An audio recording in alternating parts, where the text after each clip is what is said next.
Well, thank you so much for being here, Bree. I'm so excited to have you with us again. Everyone, if you did not catch Bree's episode, um, she and I already talked on the podcast last year, episode 24. So if you want to hear her backstory and more about Bree, please check out episode 24 of the Kumbay'all podcast. So today we will just jump right in. I'm really excited for this topic. I know as the end of the year comes around, there's like a shift in energy, but definitely an increase in stress and an increase in, um, yes, there's just so many things to prepare for and to plan, and that just leads to overwhelm, leads to anxiety in some people. So I'd love for to start today. I'd love for you to share with us what are some signs that we can look for in our body that gives us clues that helps us know that we are starting to feel stressed or overwhelmed or anxious. Hmm. So, what happens in a person's body when they're stressed or overwhelmed? Lots of things, right? Lots of things. And it's all individual as well. But right, I mean, stress and overwhelm comes from things happening generally too fast or too much, right? So that feeling of um, I can't keep up, you know, I can't, you have everything scheduled and yet you still feel like you can't execute. Mhm. Um, or also you're having, I'm trying to think of physical things that happen, like you can't sleep or you Right. can't wake up or you overeat or you forget to eat. Yes. You you kind of people sometimes forget to use the bathroom. They're just so um the word that pops up for me is busy. Mhm. This busy feeling, and busy isn't so much you have things to do, but it's that feeling of like I'm I don't have enough time in the day. Does that Right. make sense? Yes. As you're talking and as I'm thinking of times when I felt overwhelmed, what comes to mind is like the hamster on the wheel, you're running and you're not getting anywhere, or like, you have a carrot and you're on a treadmill and like you just can't ever reach the carrot. You can't feel like you've gotten something accomplished. And it's Yeah. just keep jumping on, piling onto you. So why Yeah. is it important for us to be able to identify this? Why is it important for us to, manage our stress and try to reduce these feelings of overwhelm? I mean, yeah, I mean, someone could ask that, like, why do we even care about this? We can just kind of go through life feeling this way and dealing as long as we're getting our shit done. Like, what's the problem? Yeah. Yeah. I mean, first of all, there's quality of life, Yeah. an issue. And then also, I mean, most illnesses can be tracked back to stress, right? Especially the big illnesses can be tracked back to stress. And we call it stress, and that's such a light word, like, stress, like, um, I don't know, like I have this project due and it's stressing me out. That's stress, but we're talking about um lifestyle stress. And there's this myth surrounding busyness that if you are busy, then you are somehow effective, somehow productive, things are happening. Yes. And I don't know if that's actually true. And what are you producing and what are you um what are the effects of your effectiveness, you know? Mm, Um, and the holidays coming up is a time of, I mean, it originated because it's cold outside and people come together and they're inside and people had to be inside. So we're all coming together, be it friends, be it family, whatever. And that in and of itself can be triggering for mhm, people. And then for the other end of the pendulum, it's like, well, all this productivity and all this effectiveness, how does that affect your family life? You yes. know? And I think right now and always, it's a good time to slow down and check in with what's important to you, Mhm, and really kind of take the time to be inside, to be warming by the fire, drinking a cup of hot cocoa, whatever, putting on warm socks and a blanket, and really kind of use that time to go inside and, kind of ask yourself how and where you can kind of change a little something to make your effectiveness and your productivity something that maybe can't be commodified, that mhm, maybe isn't um, making money or providing for somebody else, but how can you care for yourself mhm. while doing all of this external Yeah, stuff? yes. And I heard you say, that all these diseases, all these major life, not disease, like, yeah, illnesses can be tied back to stress. And I totally agree with that. I think the research shows that, Yeah. and thinking from a pelvic physical therapy perspective, when we Mhm. have the stress in our body too, but in our mind, our pelvic floor reacts to that, and it is literally tighter. And we know that tight muscles don't function as well as optimally length, like not tight muscles basically.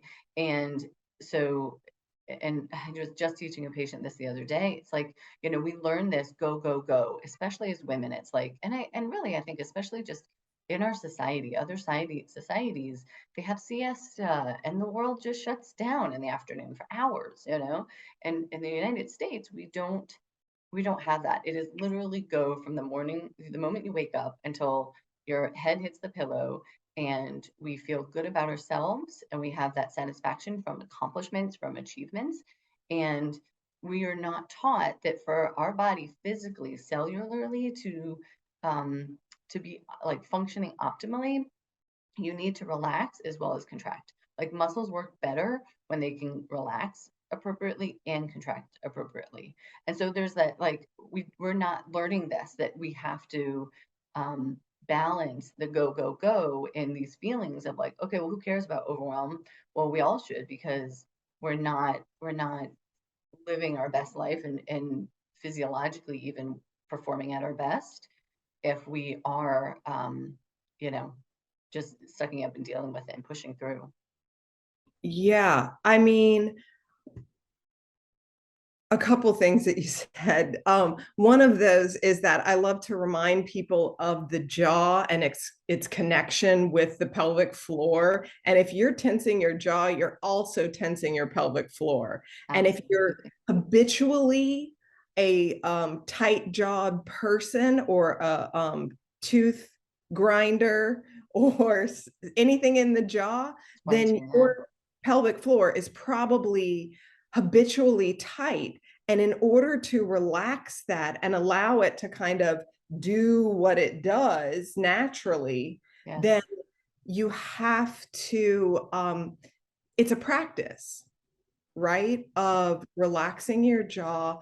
And also, what is the source for that clenching, right? It's Yeah. stress. Yes. How do you relieve some of the stress? We do live in a stressful nation. I don't know anything about other countries. I have no idea what they're up against, but our country is very stressed, and it creates stress upon stress upon stress, right? Absolutely. And this go, go, go. This feeling at the end of the day makes you feel good because you accomplished all this, and you got the little attaboy, and you got, it's all external. Absolutely. Like, I did this and I feel good about this thing that I did, but there's no inner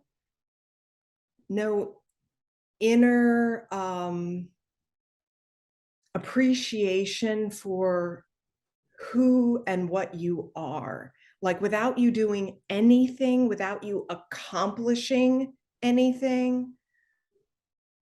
aren't you enough? Like, when Hmm. you're a little kid, you're appreciated all the time, and you're happy just being, playing, Yes. just, you know, Yes. and that childlike wonder and awe of the world and your place in it um, is equally, if not more important than all of this accomplish, because it's almost addictive, Hmm. right? It's like, I accomplished this today and I didn't accomplish this yesterday. So yesterday was a complete failure. And today I did it, and I'm going to do it again tomorrow. Well, I mean, that's not fair to your humanness, where some days you won't accomplish anything, Yes. nothing. And that does not make you less than. Yes. And there's a lot to be said for doing nothing. Which It's is so, time. Go ahead.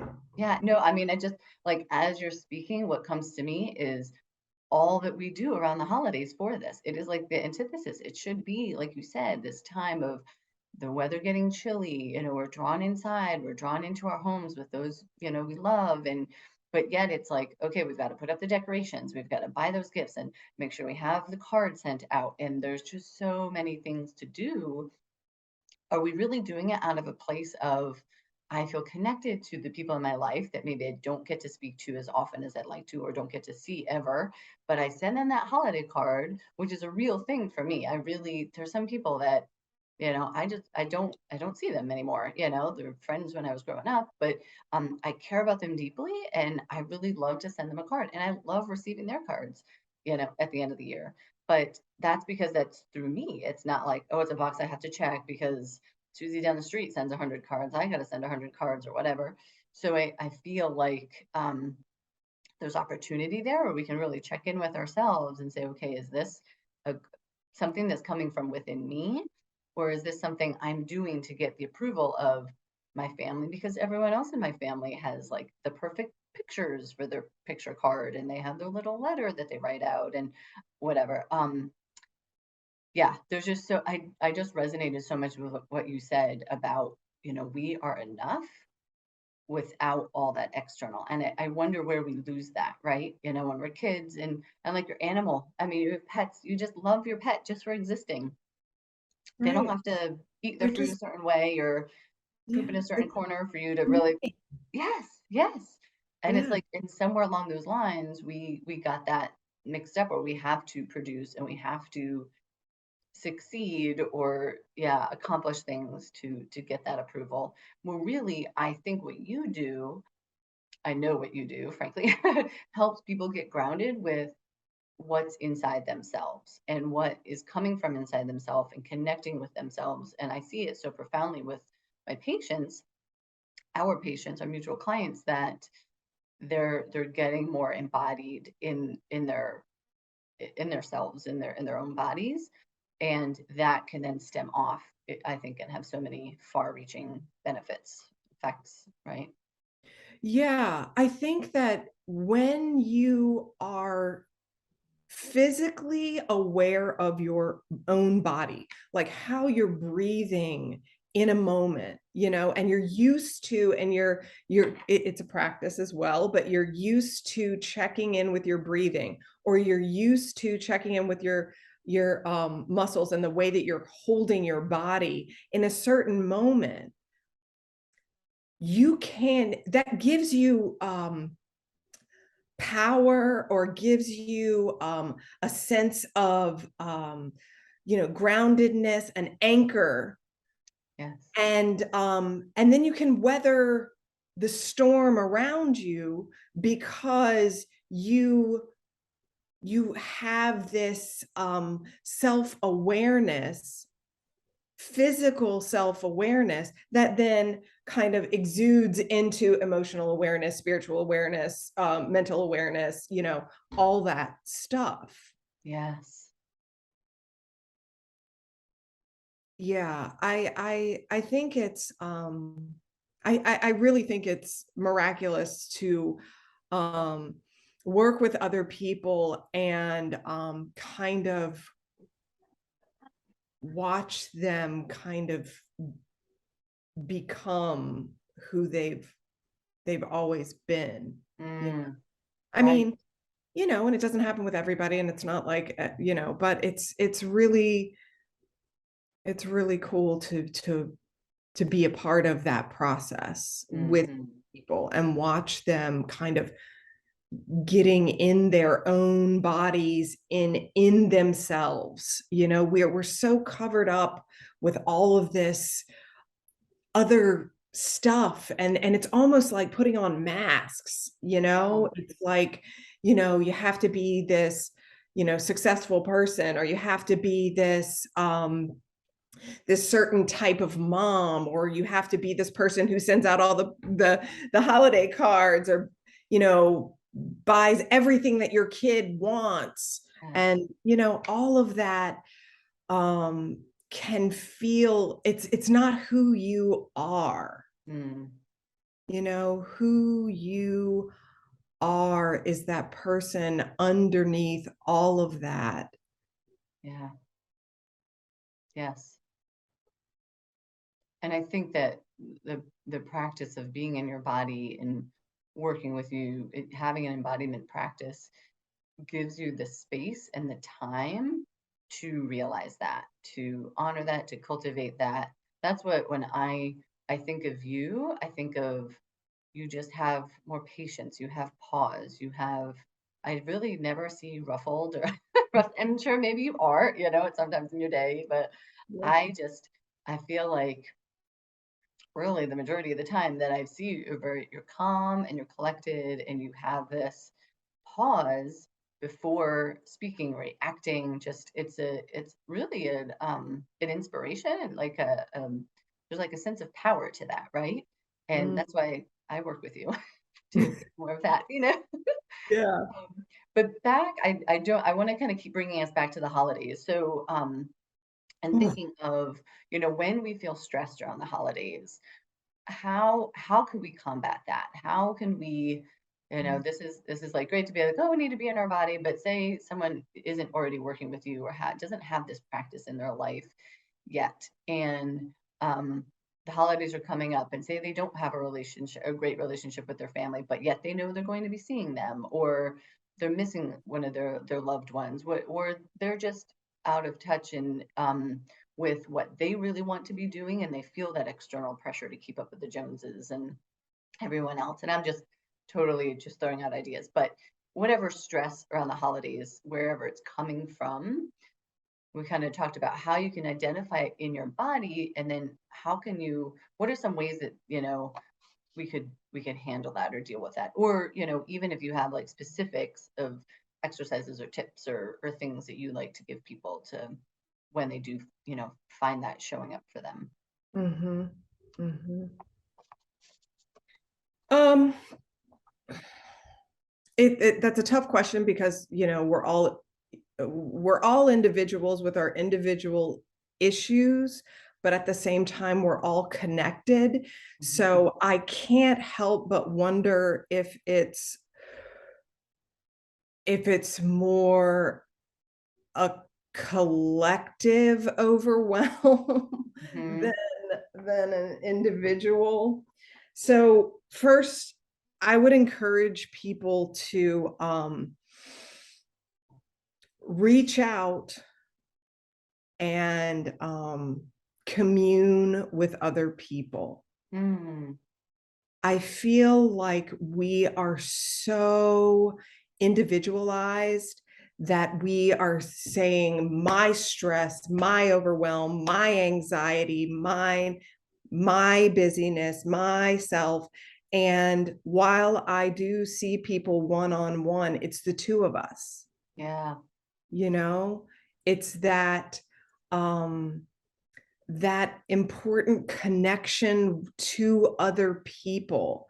So, you know, if you're feeling stressed, if you're feeling overwhelmed, you know, call somebody, write somebody, you know, even just go to the store and smile at the person who's, you know, and ask them how they are and wish them a happy holiday, or even that connection that we have with other people, Mm. so important.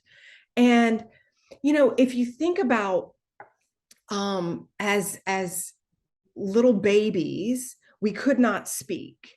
So our first language was to read other people's faces, read their micro expressions, Mm. feel the touch of the other people around us, feel the blankets wrapped around us or not.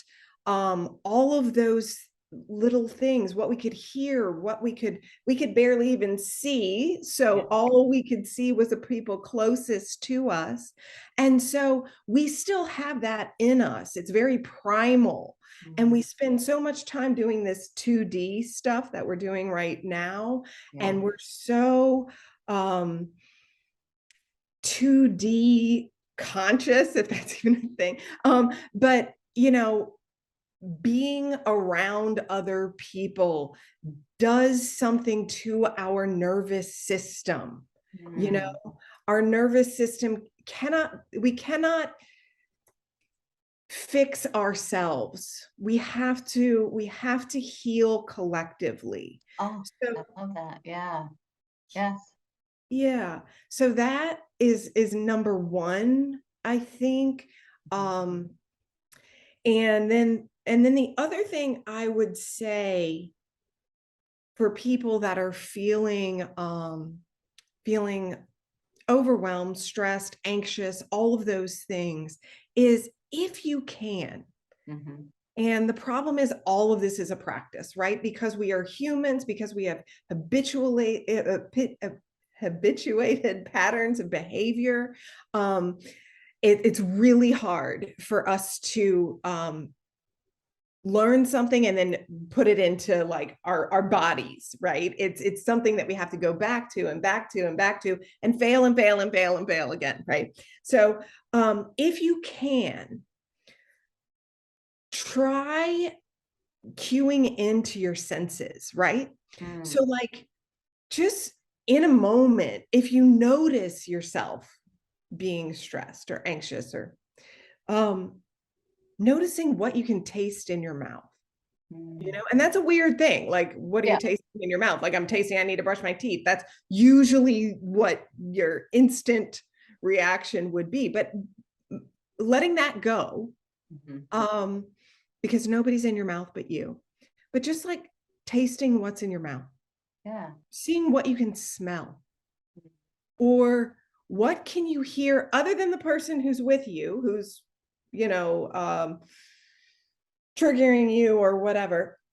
You know, what else can you hear? And also, what can you hear that's far away? Like the depth of your hearing. Yes. What can you see beyond 2D? Like as we're talking, I keep looking because I'm right by a window. So I'm Mhm. looking out this window because my eyes want to see depth. My Mm. eyes are I mean, we are conditioned to look at things and see things beyond what's right in front of us. Right. So what can you see that's farther away? And also, um, just yesterday, I had somebody ask me, like, you know, wiggling your toes or feeling your feet on the ground. Well, they were saying that, like, what else can I do, as in that doesn't work. And Right. I thought about that, and how, when I first learned this, I was like, yeah, my feet are on the ground, but I'm still like stressed, like I was in a stressful situation, me and my husband, and we have a toddler, and we were like talking about, and I had a care for him, and we were like kind of you know stressed, and I was feeling my feet on the ground. I was like, my feet are on the ground. I can feel my feet on the ground. But the thing is, what you're trying to feel is the texture of your socks or your Mm. shoes, and then the feeling of the floor underneath you. So can you feel the cushioning of the carpet, or can you feel the hardness of the concrete, or the wood floor, or whatever? And what you're doing is kind of telling your body, by doing all of this, you're kind of communicating with your body. Mhm.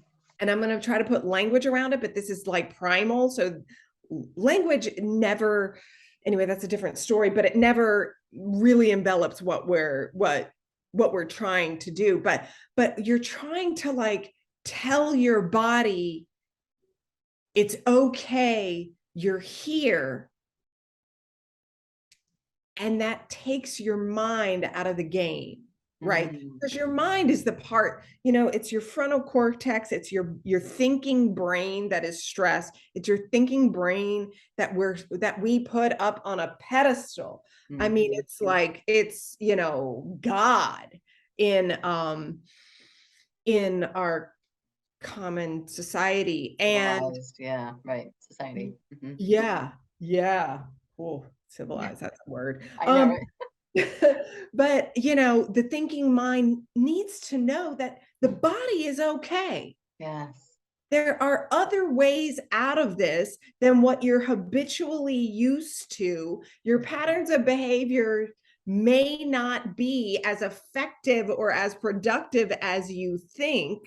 So, getting in your body in that moment opens you up to other options, to Yeah. creativity, to imagination, imagining a different way of handling this problem that's faced you again and again and again, and you've treated like this again and again and again. It hasn't worked the Right. whole time. Right. So it's a way to tell, also texture of your clothes on Mm. your skin, even that, just what can you, and try all of them, like, Yeah. in Right. a moment, if you catch yourself in a moment. It's so hard to catch yourself when you're in it, because you're so in it. Yes. But Yes. what can you physically feel? What can you hear?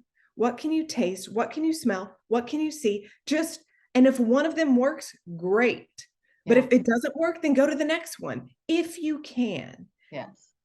Knowing that this is a practice, knowing that you won't get it right the first time or the millionth time, giving yourself the grace and room to grow and change patterns of behavior, to kind of just to be.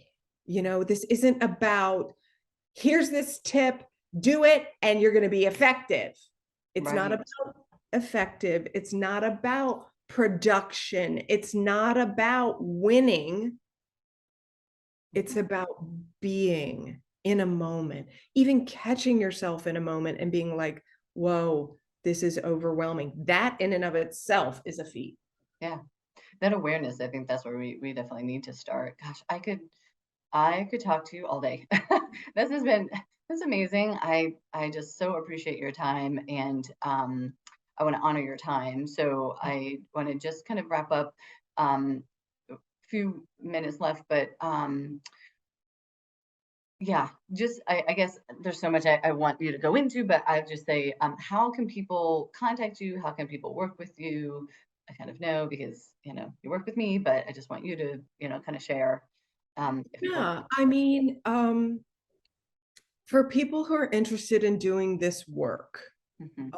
of the practice of um, being being a person, being in your own body, and really having a chance and time and space to explore that more. um they can go to your website where they can find me because I work for Renew Pelvic Health. You .com. can absolutely. You can email me at Bree@renewpelvichealth.com. Mhm. Yeah, and they can find me there and email me, and we can talk. We can you know, it's this is important work. Mhm. It's really important um, during these times that can be so amped up and so anxiety driven. Um, it's it's almost a beautiful time to really be like, this is overwhelming. And how much of my life do I spend in this overwhelmed state? Yes. Like it's like when things are getting to the point where it's about to break, that's when, you realize like, oh my gosh, I can't believe Yeah. There I is some there is some beauty in the, and I don't want to say hitting rock bottom, that's a little extreme, but there is some beauty in, if you already are living in a state of overwhelm, anxiety, and then the holidays are upon you and you're just like, okay, I'm overflowing now, like I can't handle it anymore.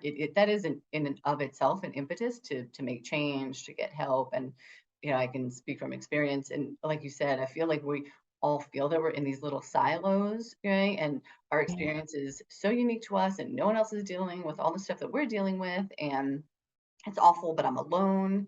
But really, I can tell you, I hear that from so many of my patients that they're at that state of overwhelm. Like I can't take any more on, or I can't do this or that. And um, yeah, so I really I love what you suggested, that we should all try to be in community. There's so many events like around. I know now with the fall, it's like, go take pictures with your kids in front of some pumpkins. Like, especially if you don't do it in a stressful way and you're just going to get there when you get there. I think being outside in nature with other people is so powerful. And then this great way to check in with our body with the little details of the sensations that we maybe don't normally pay attention to. I love that. Like no one else is in your mouth but you. Thank God, But that's great, and really it's very powerful, very simple sounding, but very powerful in and of itself. So if you guys would like to work with Bree and learn more with, from her brilliance, I would just implore you to do that. Bree at renewpelvichealth.com, or you can sign up directly through our website, renewpelvichealth.com. I think it's a scheduling page or something. But thank you for your time, Bree. Thank you for sharing your light with us. And hopefully we'll have you on again soon. I feel like we can always keep talking. Yes, and happy holidays. Yes. Happy holidays, everyone. Take care. Bye bye. Do you ever wish that you could learn the essentials of pelvic health from an experienced pelvic floor physical therapist at a fraction of the cost and from the comfort of your own home? This episode is sponsored by Progressive Pelvic Education, your source for online courses to expand your pelvic health knowledge and promote optimal wellness. Pelvic health is wealth, and there is a lot of essential information about our pelvic floor that isn't taught in school. Learn what to do and not to do to avoid the inconvenience and pain of pelvic floor issues in a self-paced course you can take anywhere. Visit progressivepelviceducation.com to get access today. This content is for educational purposes only and is not intended to be medical advice. Please discuss any questions you may have regarding your health or medical condition with your physician or a qualified healthcare professional. Opinions of guests are their own, and this podcast does not endorse or accept responsibility for statements made by guests.